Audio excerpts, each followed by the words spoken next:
Il y a de cela plus de 25 000 ans, venu très probablement du sud-est asiatique, le futur peuple polynésien embarque à bord de grandes pirogues doubles, les Paï, et affronte l'océan Pacifique.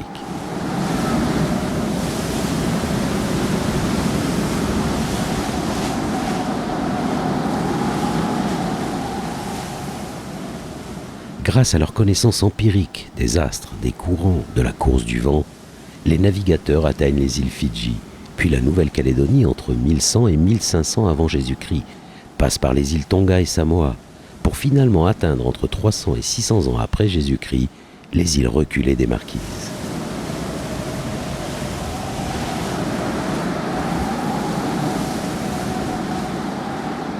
Commence alors une fantastique épopée maritime qui durera près de 2 millénaires.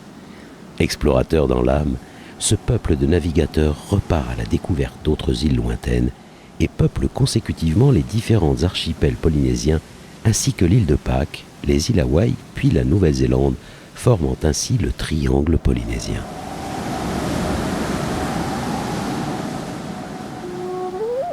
Les grands navigateurs se sédentarisent et vivent plusieurs siècles sur leur terre nouvelle, construisant leur histoire, leur culture et leurs croyances.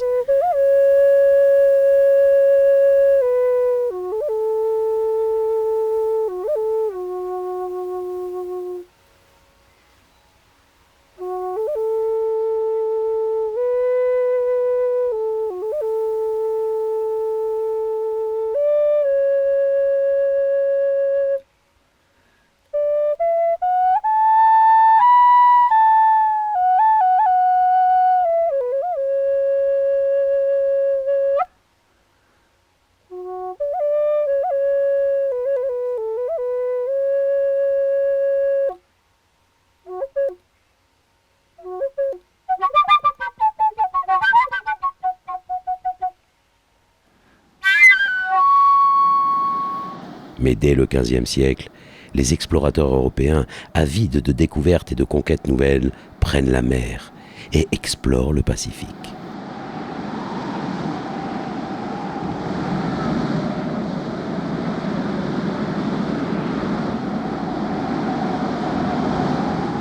Ce sera le navigateur anglais Samuel Wallis qui, le premier, en 1767, touchera l'île de Tahiti.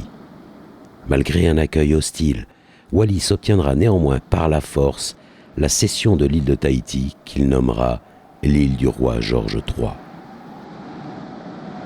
L'invasion européenne avait commencé. Quelques mois plus tard, en 1768, c'est le navigateur français Louis-Antoine de Bougainville qui arrive en vue de Tahiti, aussitôt qualifié de nouvelle cité-terre.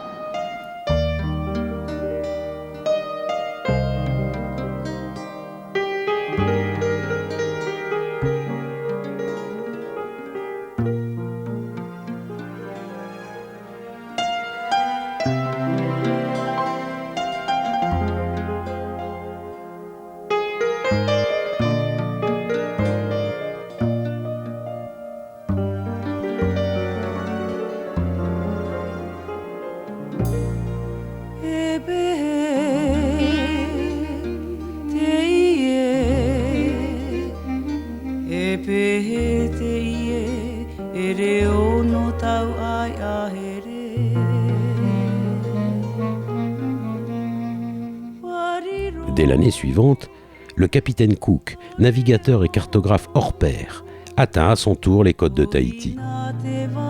Il fera 3 séjours dans les îles de Polynésie et ramènera lors de son second voyage en 1774 Omai, jeune Tahitien, qui sera présenté à la cour anglaise.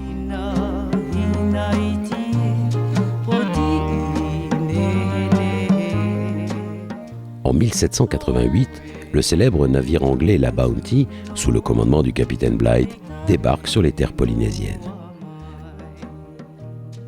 Venu s'approvisionner en arbres à pain, l'équipage restera 6 mois sur l'île, mais le comportement de Bligh, autoritaire et tyrannique, déplaît à l'équipage et notamment au second Christian Fletcher, qui organise une grande mutinerie. Bligh rejoindra l'Angleterre tandis que Fletcher et quelques matelots trouveront refuge sur l'île de Pitcairn.